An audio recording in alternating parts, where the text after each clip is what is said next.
প্রশ্ন রাখতে চাই, ইন্টারিমের গোয়েন্দা বাহিনী কি করে, তাদের কাছে কেন ইনফরমেশন থাকে না, কেন তারা এটা প্রতিরোধ করতে পারলো না? তারা শুধু এখানে মিছিল করে নাই, তারা এখানে মিছিল করে নাই, বরং মিছিলের পরে এখানে তারা ককটেল ফাটানোর মতো দুঃসাহস দেখিয়েছে। এমনকি হাইকোর্টের ট্রাইব্যুনালের সামনে, যেখানে আজকে শেখ হাসিনার বিচার প্রক্রিয়া চলার কথা ছিল, সেখানে তারা ককটেল ফাটিয়েছে এবং কিছু ককটেল অবিস্ফোরিত অবস্থায় উদ্ধার হয়েছে সেখান থেকে। এমনকি ঢাকা বিশ্ববিদ্যালয়ের প্রাণকেন্দ্র আইন বিভাগের মধ্যে অ্যানেক্স ভবনের ময়লার ভাগাড়ে সেখানে প্রায় 60টির মতো ককটেল পাওয়া গেছে। আমরা মনে করি এই ঘটনাটি কোনোভাবেই অপরিকল্পিত হতে পারে না, একটি সুস্পষ্ট পরিকল্পনা এবং পরিকল্পিতভাবেই এই আজকের এই ইনসিডেন্টটি ঘটানো হয়েছে।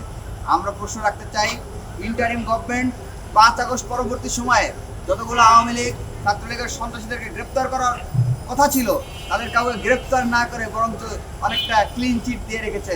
তারা এখনো ফেসবুকে পোস্ট দিচ্ছে, লেখালেখি করছে, প্রকাশ্যে ঘুরে বেড়াচ্ছে, অথচ তাদের ব্যাপারে সুস্পষ্ট ডকুমেন্টস আছে, ভিডিও ফুটেজ আছে যে তারা কীভাবে শিক্ষার্থীদের উপর নৃশংস হামলা পরিচালনা করেছে।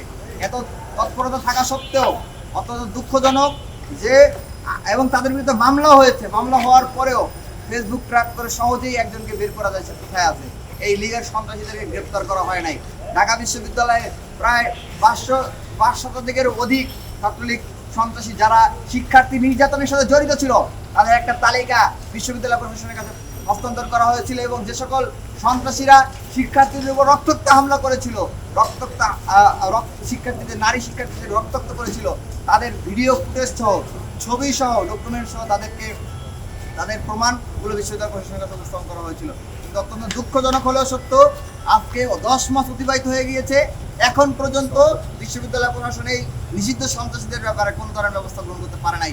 মাত্র 120 জনের কাছাকাছি নাম কস্ত একটা তালিকা করে তাদেরকে হচ্ছে গত 15ই জুলাই যে নৃশংস হামলা পরিচালিত হয়েছে ঢাকা বিশ্ববিদ্যালয়ে, এটি কোনো বিচ্ছিন্ন ঘটনা নয়। আমরা ইতিপূর্বে জানতে পেরেছি যে বিশ্ববিদ্যালয়ের তৎকালীন ভিসি, প্রক্টর এবং ছাত্রলীগের তৎকালীন সন্ত্রাসী সাদ্দাম, ইনাম, সৈকত, সয়ন সহ তারা বসে পরিকল্পিতভাবে এই হামলার ম্যাপিং করেছে বলে আমরা বিভিন্ন সূত্রে জানতে পেরেছি। এর কোনো ভূমিকা সেদিন ছিল না, প্রক্টরিয়াল টিমের কাউকে আমরা সেদিন দেখিনি। তারা সবাই ক্যাম্পাস থেকে উধাও হয়ে গিয়েছিল, সরে গিয়েছিল, যাতে ছাত্রলীগের বহিরাগত টোকাই সন্ত্রাসীরা শিক্ষার্থীদের উপর হামলা করতে পারে।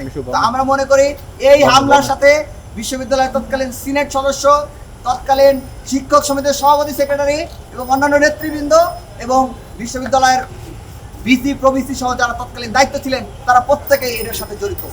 কিন্তু বিশ্ববিদ্যালয় প্রশাসন তাদেরকে বহিষ্কার করা তো দূরের কথা, তাদের ব্যাপারে কোনো বিন্দুমাত্র শাস্তিমূলক পদক্ষেপ গ্রহণ করতে পারেন। এমনকি অনেক শিক্ষক এখন নিয়মিত অফিস করছেন, তারা নিয়মিত ক্লাস নিচ্ছেন, ডিপার্টমেন্টগুলোতে যাচ্ছেন, তারা বিভিন্ন জায়গায় প্রভাব খাটাচ্ছেন এবং বর্তমান আমাদের এই জুলাই অভ্যুত্থান এবং জুলাই বিপ্লবের বিরুদ্ধে ন্যারেটিভ দাঁড় করাচ্ছেন। কোনো শিক্ষক ক্লাসে এই ধরনের কথা বলার মতো সাহস করেছেন যে অভ্যুত্থানে নাকি প্রায় 3000-এর অধিক পুলিশ মারা গিয়েছে। অন্তত মানে ব্যথা লাগে যখন এইসব বিষয়গুলো দেখি।